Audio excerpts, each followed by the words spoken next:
وَإِلَٰهُكُمْ إِلَٰهٌ وَاحِدٌ لَا إِلَٰهَ إِلَّا هُوَ الرَّحْمَٰنُ الرَّحِيمُ. تم سب کا الہ ایک ہی الہ ہے، اس کے سوا کوئی الہ برحق نہیں، وہ بہت مہربان نہایت رحم کرنے والا ہے. الہ کہتے ہیں معبود کو جس کی عبادت کی جائے، یعنی ایک اکیلے اللہ کی عبادت کی جائے گی، اسی کو یکتا مانا جائے گا، خواہ باطنی عبادت ہو یا ظاہری ہو، قولی ہو یا فعلی ہو. اللہ کے سوا کسی کی بھی عبادت نہیں، عبادت میں کوئی اس کا شریک نہیں. وَقَضَىٰ رَبُّكَ أَلَّا تَعْبُدُوا إِلَّا إِيَّاهُ، تمہارے رب نے فیصلہ کر دیا کہ اس کے سوا کسی کی عبادت نہ کرو. اس کو توحید الوہیت کہتے ہیں. کبھی آپ پڑھیں گے کہیں تو توحید الوہیت کا مطلب ہے اللہ کو ایک الہ ماننا، لا الہ الا اللہ. اور یہ توحید کی سب سے اہم قسم ہے. پھر توحید اسماء و صفات ہوتی ہے، توحید ربوبیت ہوتی ہے. اور یہ عبادت جو ہے صرف ایک اللہ کی، یہ ہماری تخلیق کا مقصد ہے. وما خلقت الجن والانس الا لیعبدون، سارے انبیاء اس کے لیے بھیجے گئے. اور جو اللہ کے علاوہ کسی اور کی عبادت کرے گا اور کسی اور کو معبود بنائے گا تو وہ سخت عذاب میں ڈالا جائے گا. الذی جعل مع اللہ الہا آخر فالقیاہ فی العذاب الشدید، جس نے اللہ کے ساتھ دوسرا معبود بنا لیا سو اسے بہت سخت عذاب میں ڈال دو. دونوں فرشتے. پھر فرمایا کہ الہ کے الہ ہونے کی نشانیاں کیا ہیں، اس نے کیا کچھ پیدا کیا ہے، ان نشانیوں سے اس کو پہچانو.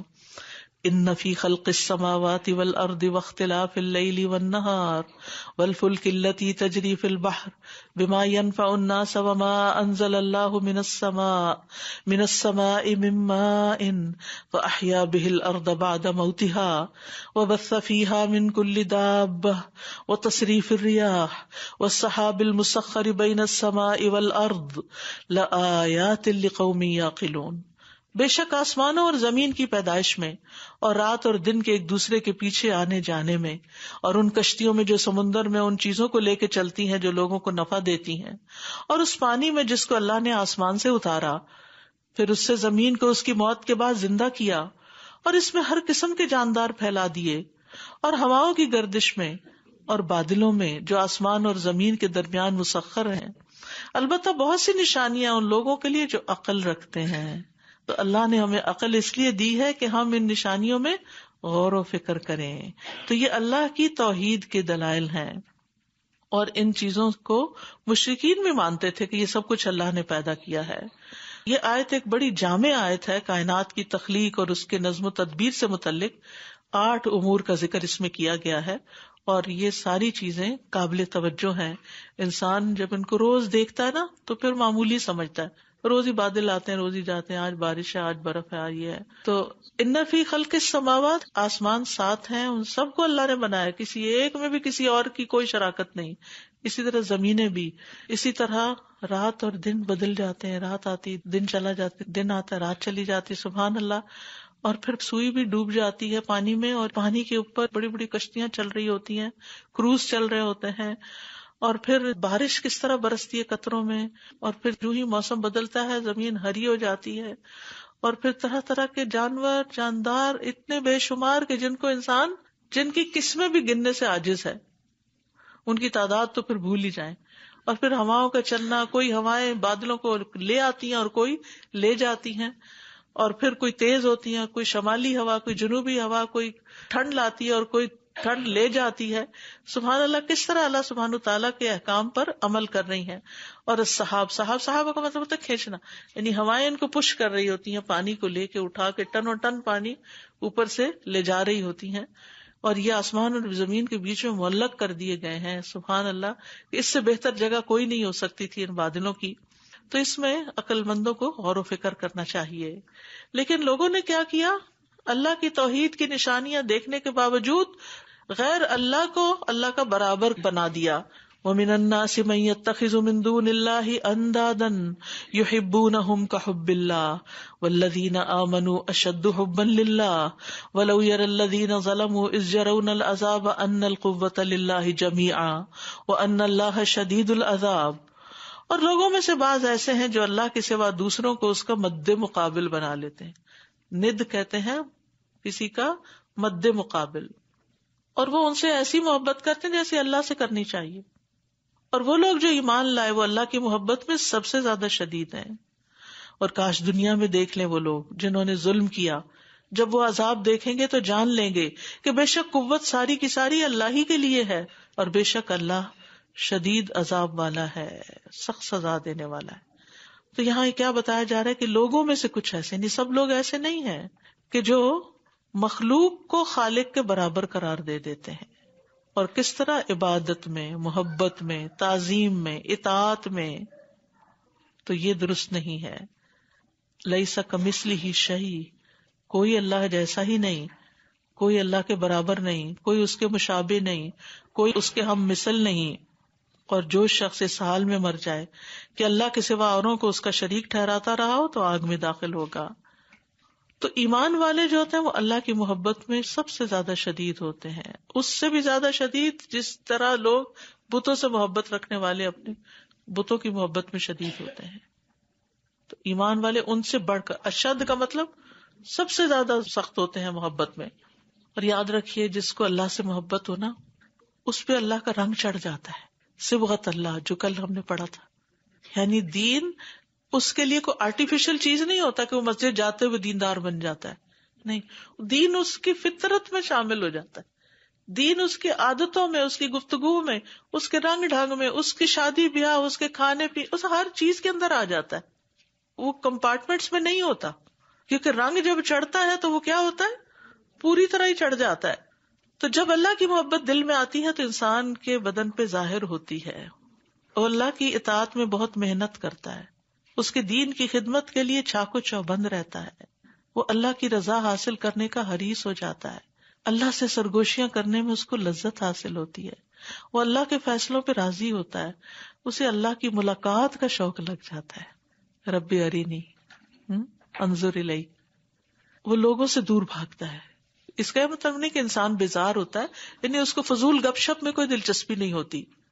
وہ اکیلا بیٹھ کر غور و فکر کرتا ہے، دنیا اس کے دل سے نکل جاتی ہے، اور دل میں ہر اس شخص کی محبت آ جاتی ہے جو اللہ سے محبت کرتا ہے. یہ بھی اللہ سے محبت کی علامت ہوتی کہ جو لوگ اللہ سے محبت کرتے ہیں وہ ان سے محبت کرتا ہے اللہ ہی کی خاطر، وہ اللہ کو غیر اللہ پہ ترجیح دیتا ہے. یہ علامات ہوتی ہیں. یہ اس لیے بیان کیے میں نے تاکہ ان کی روشنی میں ہم اپنا جائزہ لیں کہ کیا ہمارے اندر واقعی اللہ کی محبت ہے اور یہ ایمان کی حلاوت نصیب ہو گئی. کیونکہ اگر یہ نہیں تو پھر سورۃ التوبہ کی آیت بہت سخت ہے کہ اگر تمہیں تمہارے باپ اور بیٹے اور بھائی اور بیویاں اور خاندان اور مال جو تم نے کمائے، تجارت جس کے مندہ پڑنے سے تم ڈرتے ہو، رہنے کے مکان جنہیں تم پسند کرتے ہو، تمہیں اللہ اور اس کے رسول اور اس کی راہ میں جہاد کرنے سے زیادہ محبوب ہے تو انتظار کرو یہاں تک کہ اللہ اپنا حکم لے آئے، اور اللہ نافرمان لوگوں کو ہدایت نہیں دیتا. تو ہم سب کو بھی اپنے دلوں کا جائزہ لیتے رہنا چاہیے. اذ تبرأ الذین اتبعوا من الذین اتبعوا ورأوا العذاب وتقطعت بهم الاسباب. جب بیزار ہو جائیں گے وہ لوگ جن کی پیروی کی گئی ان لوگوں سے جنہوں نے پیروی کی تھی، اور وہ عذاب دیکھ لیں گے اور ان کے تعلقات منقطع ہو جائیں گے. یعنی مشرکین کے معبود جو ہیں ان کی اپنے فالوور سے برات ہوگی، بیزاری ہوگی. یعنی جنہیں دنیا میں اللہ کے سوا پوجا گیا، قیامت کے دن جب عذاب سامنے آئے گا تو وہ اپنے پرستاروں سے، پرستش کرنے والوں سے اظہار بیزاری کریں گے. تو یاد رکھیے اس دن سارے رشتے کٹ جائیں گے. تقطعت بہم الاسباب. تو یہ معبود چاہے وہ عبادت پہ راضی ہوں یا نہ ہوں، اس سے کوئی فرق نہیں پڑتا. یعنی دنیا میں کچھ لوگ تو باقاعدہ پرستش کرواتے ہیں، اپنے لیے سجدے کرواتے ہیں، اپنے آگے لوگوں کو بچھاتے ہیں، اس طرح کی چیزیں ہیں. مسلمانوں کے اندر افسوس کے ساتھ کہنا پڑتا ہے کہ بعض انہوں نے بزرگوں کو اتنا بڑا درجہ دے رکھا ہے کہ ان سے جب ملاقات کے لیے جاتے ہیں تو ان کے پاؤں چومتے ہیں، ان کے آگے باقاعدہ جھکتے ہیں. ان چیزوں سے بچنا چاہیے. تو کچھ تو راضی ہوتے ہیں اپنی ایسی چاکری کروانے پہ، اور کچھ جو ہوتے ہیں وہ راضی نہیں ہوتے، جیسے عیسیٰ علیہ السلام تھے، یا اسی طرح باقی چیزیں جو ہیں جو سورج چاند ستارے کی، کہ لوگوں نے تو بے پناہ الہ بنا رکھے. تو پھر قیامت کے دن وہ ان سے بیزار ہوں گے کہ ہم نے تمہیں نہیں کہا تھا. حتیٰ کہ شیطان بھی بیزار ہوگا، وہ کہے گا کہ میں نے تمہیں کب کہا تھا، میں نے تو دعوت دی تھی، تم ایسے میرے پیچھے آ گئے. ہر وہ شخص اللہ کو چھوڑ کر جس کو فالو کر رہے ہوتے ہیں، یعنی اللہ کے حکم کے خلاف جا کے قیامت کے دن وہ ساتھ چھوڑ جائے گا، وہ بالکل نہیں پوچھے گا. وقال الذين اتبعوا لو ان لنا كرة فنتبرأ منهم كما تبرؤوا منا كذلك يريهم الله اعمالهم حسرات عليهم وما هم بخارجين من النار. اور جن لوگوں نے پیروی کی وہ کہیں گے کہ کاش ہمارے لیے ایک بار دنیا میں واپسی ہو، تو جس طرح یہ ہم سے بیزار ہو رہے ہیں ہم بھی ان سے بیزار ہوں، اس طرح اللہ ان کے اعمال ان پر حسرتیں بنا کر دکھائے گا اور وہ آگ سے ہرگز نکلنے والے نہیں. یعنی پیروی کرنے والے قیامت کے دن اعتراف کر لیں گے کہ ہم نے غلطی کی، ایک دفعہ واپس چلیں دنیا میں، اب ہم بھی ان کو نہیں پوچھیں گے جنہوں نے آج ہمارے ساتھ بے وفائی کی. لیکن اللہ تعالیٰ کہتے ہیں وَلَوْ رُدُّوا لَعَادُوا لِمَا نُهُوا عَنْهُ، واپس نہیں جا سکتا کوئی. کیوں؟ کیونکہ اگر انہیں کیا بھی جائے تو یہ وہی کریں گے جو پہلے کرتے رہے. اور ان کے اعمال جو انہوں نے عقیدت کے پھول نچھاور کیے اور جو غلط کام کرتے رہے وہ دیکھ دیکھ کے پریشان ہو گئے. حسرت جو ہوتا ہے ندامت کا سب سے اوپر والا درجہ ہوتا ہے، شدید شرمندگی، اور آہیں بھریں گے کہ یہ ہم کیا غلطی کر کے آئے. انتہائی شرمندگی میں، پریشانی میں ہوں گے. اور ویسے بھی جنت میں جو بھی داخل ہوگا اسے بھی آگ کا ٹھکانہ دکھایا جائے گا کہ اگر وہ نافرمانی کرتا تو وہاں پڑا ہوتا تاکہ وہ اور شکر کرے، اور جو بھی آگ میں داخل ہوگا اس کو جنت کا ٹھکانہ بھی دکھایا جائے گا کہ اگر اچھے عمل کیے ہوتے تو یہاں جگہ ملتی. اس سے اور زیادہ حسرت بڑھ جائے گی. وما هم بخارجین من النار، اور یہ مشرک آگ سے کبھی نہیں نکالے جائیں گے. استغفر اللہ، اتنا بڑا گناہ ہے شرک. یا ایھا الناس کلوا مما فی الارض حلالا طیبا ولا تتبعوا خطوات الشیطان انہ لکم عدو مبین. اے لوگو، زمین میں جو بھی حلال اور طیب چیزیں ہیں وہ کھاؤ اور شیطان کے قدموں کی پیروی نہ کرو، بے شک وہ تمہارا کھلا دشمن ہے. مشرکین جو تھے وہ انداد کی یعنی شریکوں کی تعظیم اور تکریم میں اتنی زیادتی کرتے کہ ان کی عبادت اور دعا میں انہی کو پکارتے، ان کے نام پر جانور ذبح کرتے تھے، بحیرہ اور صائبہ اور وسیلہ اور حام وغیرہ. نہ ان پہ سواری کرتے، نہ ان کا گوشت کھاتے، اور ان کو اللہ کے قریب ہونے کا ذریعہ سمجھتے تھے. ما نعبدہم الا لیقربونا الی اللہ زلفی، اور اللہ کی حرام کردہ چیزوں کو انہوں نے اپنے لیے حلال کر رکھا تھا، اور حلال کو بتوں کے نام پہ ذبح کر کے حرام کر دیتے تھے. تو اس لیے یہاں پر یہ کہا گیا کہ حلال بھی ہو اور طیب بھی ہو، یعنی باقاعدہ ذبح کیا گیا ہو اور مویشیوں میں سے ہو، اور پھر طیب بھی ہو کہ وہ کھانا کھاؤ جو بدن اور عقل کو نقصان نہ دے، تمہارے جسم کو نقصان نہ دے، وہ طیب ہے. یعنی بعض چیزیں بذات خود ٹھیک ہوتی ہیں لیکن آپ کو سوٹ نہیں کرتی، آپ کو ان سے الرجی ہوتی، تو ان کو کھانے سے بچو. تو یہاں کھانے کے بارے میں باقاعدہ تعلیم دی جا رہی ہے. اور اس میں یہ ہے کہ حرام جو ہے وہ بالذات بھی ہوتا ہے، یعنی حصی بھی ہوتا ہے اور مانوی بھی ہوتا ہے. حصی کیا ہے؟ حرام حصی جیسے خون ہے، مردار کا گوشت ہے، خنزیر وغیرہ ہے. اور مانوی کیا ہے؟ جس پر اللہ کے علاوہ کسی اور کا نام لیا گیا ہو یا حرام کمائی میں سے ہو، کیونکہ حرام کھانا دعاؤں کی قبولیت میں رکاوٹ بنتا ہے. ولا تتبعوا خطوات الشیطان، اور شیطان کے قدموں کی پیروی نہ کرو، یعنی نافرمانی کے کام نہ کرو، کیونکہ وہ تمہارا کھلا دشمن ہے. یعنی نہ صرف یہ کہ کھانے پینے کے معاملے میں بلکہ زندگی کے دیگر معاملات میں بھی شیطان کی بات نہ مانو، کیونکہ شیطان جو ہے اس نے بندوں کے دماغوں میں یہ باتیں ڈالی، وسوسے ڈالے، اور حلال کو حرام کروا دیا اور حرام کو حلال کرا دیا. اور اسی طرح شیطان کھانے میں کب شریک ہو جاتا ہے؟ جب بسم اللہ نہیں پڑھی جاتی اور بائیں ہاتھ سے کھایا جاتا ہے. انما یأمرکم بالسوء والفحشاء وان تقولوا علی اللہ ما لا تعلمون، یقیناً وہ تمہیں برائی اور بے حیائی کا حکم دیتا ہے، اور یہ کہ تم اللہ کے بارے میں ایسی بات کہو جو تم نہیں جانتے. برائی میں ہر طرح کی برائیاں، چھوٹی بڑی نافرمانیاں سب شامل ہیں، اور فحشاء میں بڑی برائیاں، کھلی برائیاں، خاص طور پر زنا، اس کے لیے فحشاء کا لفظ آتا ہے.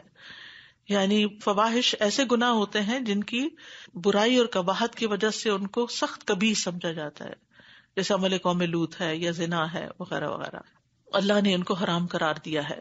قل انما حرم ربی الفواحش ما ظہر منها وما بطن، کہہ دیجئے میرے رب نے تو بے حیائیوں کو حرام کیا ہے، جو ان میں سے ظاہر ہیں اور جو چھپی ہوئی ہیں. یعنی سامنے کرنا بھی برا ہے اور چھپ کے کرنا. کچھ لوگ کہتے ہیں ہم چھپ کے تو نہیں کر رہے، ہم تو سب کے سامنے کر رہے. تو سب کے سامنے کرنے سے بھی حرام حلال نہیں ہو جاتا.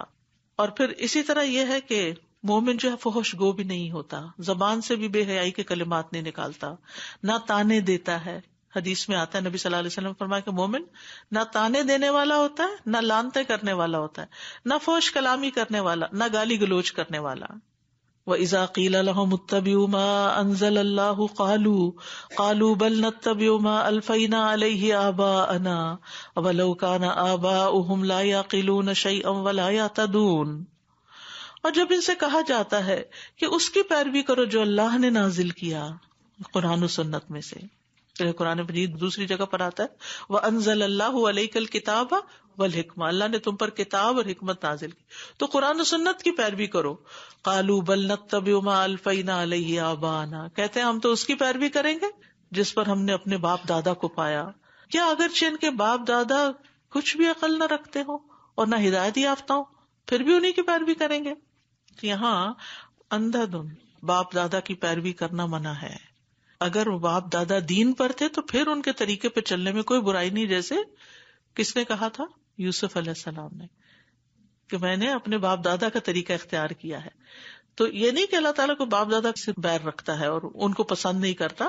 اصل بات یہ ہے کہ اگر باپ دادا کا طریقہ خاندانی رسم و رواج دین سے ٹکراتے ہوں تو پھر خاندانی طریقے چھوڑنے ہوں گے. لیکن اب بات یہ ہے کہ ہمیں خاندانوں سے اتنی محبت ہوتی ہے کہ ہم اللہ کی محبت، اللہ کی کتاب اور اللہ کے حکم پر ان کو ترجیح دیتے ہیں، ان کو آگے لے آتے ہیں. یاد رکھیے اللہ اور اس کے رسول کے آگے کسی کی بات نہیں چلنی چاہیے، کسی اور کی بات کو امپورٹنس نہیں دینی چاہیے، اور وحی کے مقابلے میں کسی بزرگ کا قول نہیں لینا چاہیے. ایک طرف قرآن کی آیت اور دوسری طرف فرمایا بزرگ نے فرمایا. نہیں، ٹھیک ہے بزرگ کی اچھی بات لیں، لیکن اگر قرآن سے ٹکراتی ہے، سنت سے ٹکراتی ہے تو پھر نہیں لیں. وَمَثَلُ الَّذِينَ كَفَرُوا كَمَثَلِ الَّذِي يَنْعِقُ بِمَا لَا يَسْمَعُ إِلَّا دُعَاءً وَنِدَاءً صُمٌّ بُكْمٌ عُمْيٌ فَهُمْ لَا يَعْقِلُونَ. اور ان لوگوں کی مثال جنہوں نے کفر کیا اس شخص کی مثال کی طرح ہے جو اس کو آواز دے جو پکار اور آواز کے سوا کچھ نہ سنتا ہو. وہ بہرے ہیں، گنگے ہیں، اندھے ہیں، پس وہ عقل سے کام نہیں لیتے. یہاں کافروں کی مثال دی گئی جنہوں نے اندھا دھند اپنے آباء و اجداد کی تقلید کو وتیرہ بنا رکھا ہے، کہ ان کی مثال جانوروں کی طرح ہے جن کو چرواہا بلاتا اور پکارتا ہے. وہ آواز تو سنتے ہیں لیکن یہ نہیں سمجھتے یہ کیوں بلا رہا ہے. کچھ چارہ دینے کے لیے بلا رہا ہے یا ذبح کرنے کے لیے بلا رہا ہے، تو وہ آ جاتے ہیں. آپ مرغیاں کبھی پالی ہیں تو آ کر کے بلائے تو وہ آ جاتی ہیں، اور آپ نے کیا کرنا ہوتا ہے؟ پکڑ کے ان کو ذبح کرنا ہوتا ہے، لیکن انہیں نہیں پتا. تو یہ جو اندھا دھند باپ دادا کی پیروی کر رہے ہیں نا، یہ بھی ایسا ہی ہے کہ انہیں نہیں پتا کہ باپ دادا کی طریقے ٹھیک بھی ہیں کہ غلط ہے، وہ جنت کی طرف لے جا رہے ہیں یا جہنم کی طرف لے جا رہے ہیں. اور پھر ان کو گنگے اندھے سے تعبیر کیا گیا کہ حق نہ ان کی زبان سے نکلتا ہے نہ یہ حق بات سنتے ہیں. کوئی سمجھانے کی کوشش کرے اس کے پیچھے لگ جاتے ہیں. پھر فرمایا یا ایھا الذین آمنوا کلوا من طیبات ما رزقناکم واشکروا للہ ان کنتم ایاہ تعبدون. اے لوگو جو ایمان لائے ہو، کھاؤ اس میں سے جو پاکیزہ چیزیں ہم نے تمہیں بطور رزق عطا کی ہیں، اور اللہ کا شکر ادا کرو اگر تم اسی کی عبادت کرتے ہو. سبحان اللہ، ایک ہی آیت میں کتنی ساری باتیں بتا دی گئی. سب سے پہلی بات یہ کہ پھر یا ایھا الذین آمنوا کہہ کے پکارا جا رہا ہے. ابن مسعود کہتے ہیں کہ جب یا ایھا الذین کی ندا آ جائے تو پھر کان دھرو. ہو سکتا ہے کہ کوئی فائدے کی بات بتائی جا رہی ہے جس پہ عمل کرنا ہو سکتا ہے کسی نقصان دہ چیز سے رکنے کے لیے کہا جا رہا ہو، تو فوراً سنو کہ کیا کہا جا رہا ہے. تو یہاں کیا کہا جا رہا ہے؟ کلوا من طیبات ما رزقناکم، پاکیزہ چیزیں جو ہم نے تمہیں بطور رزق دی ہیں ان کو کھاؤ. پیچھے یا ایھا الناس سارے انسانوں کو خطاب تھا، یا خاص ایمان والوں کو خطاب کر کے کہا جا رہا ہے کہ جو اللہ نے تمہیں حلال اور پاک دیا ہے وہ رزق کھاؤ، اور پھر کھا کے شکر ادا کرو. واشکروا للہ. نبی صلی اللہ علیہ وسلم نے فرمایا کھانا کھا کر شکر ادا کرنے والا صبر کرنے والے روزے دار کا درجہ پا لیتا ہے. اتنا بڑا اجر ہے، اتنا بڑا ثواب ہے. اور کھانے کا شکر کیا ہے؟ کھانے کا شکر یہ ہے کہ جب کھانا کھایا جائے تو اللہ کا نام لیا جائے. کیا کیا جائے؟ بسم اللہ پڑھی جائے.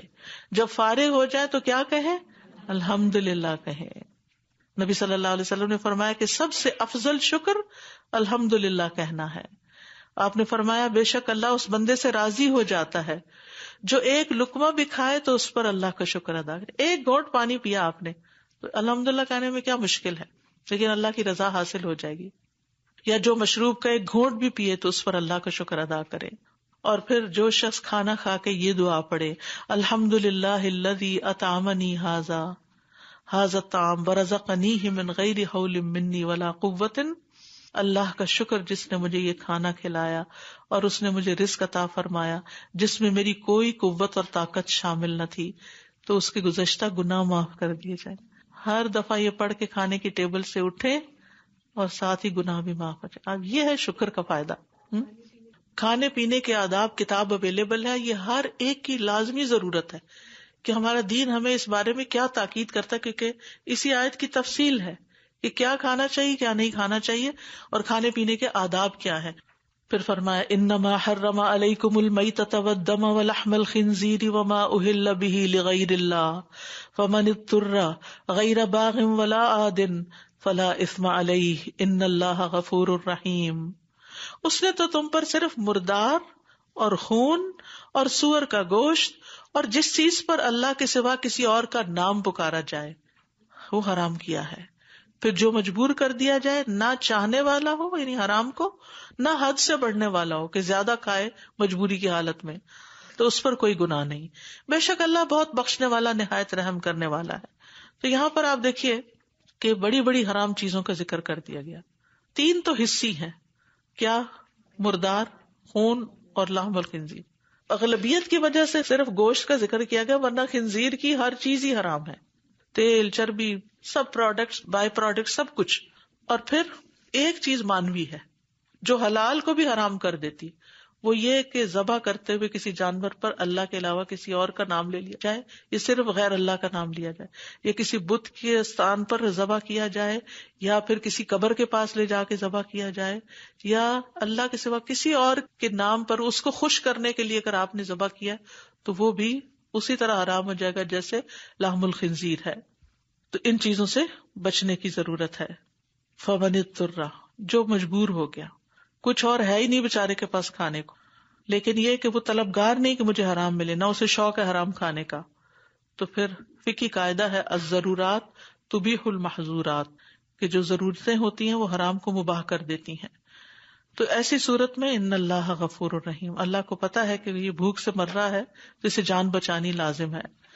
ان الذین یکتمون ما انزل اللہ من الکتاب ویشترون به ثمنا قلیلا اولئک ما یأکلون فی بطونہم الا النار ولا یکلمہم اللہ یوم القیامہ ولا یزکیہم ولہم عذاب علیم۔ بے شک جو لوگ اس چیز کو چھپاتے ہیں جو اللہ نے کتاب میں نازل کی ہے اور اس کے بدلے تھوڑی سی قیمت حاصل کر لیتے ہیں، یہ لوگ اپنے پیٹوں میں آگ کے سوا کچھ نہیں بھر رہے۔ ایسے لوگوں سے اللہ قیامت کے دن کلام نہ کرے گا اور نہ ان کو گناہوں سے پاک کرے گا اور ان کے لیے دردناک عذاب ہے۔ تو اس سے کیا پتہ چلتا ہے کہ اللہ نے جو کتاب میں اتارا ہے، اور کتاب سے ساری کتابیں مراد ہیں، ان کو چھپانا نہیں چاہیے، اس کی تعلیم لوگوں کو دینی چاہیے، اور تعلیم دینے کے بدلے ان سے معاوضہ طلب نہیں کرنا چاہیے، کہ شرطیں نہیں لگانی چاہیے، اتنے پیسے آپ دیں گے تو میں یہ پڑھاؤں گا ورنہ نہیں۔ اس طرح آج کل بعض اوقات یہ دیکھا جاتا ہے کہ لوگ باقاعدہ معاوضہ طے کرتے ہیں کہ مجھے اتنے ڈالرز چاہیے پر آور، تب آپ کے بچے کو قرآن پڑھاؤں گا۔ یہ غلط ہے۔ ہاں، ایک شخص اپنا وقت دیتا ہے، اس کے بدلے آپ اس کو اپنی حیثیت کے مطابق جو بھی دیتے ہیں وہ الگ بات ہے، لیکن وَيَشْتَرُونَ بِهِ ثَمَنًا قَلِيلًا، اور پھر خاص طور پر کتاب کے اندر سے فتوے لوگوں کی مرضی کے دے کے ان کو خوش کر کے ان سے نذرانے وصول کرنا، تو یہ پیٹوں میں آگ بھرنا ہے۔ یعنی ایک تو وہ نا لحم الخنزیر اور وہ چیزیں حرام ہیں، دوسری طرف یہ بھی حرام ہے۔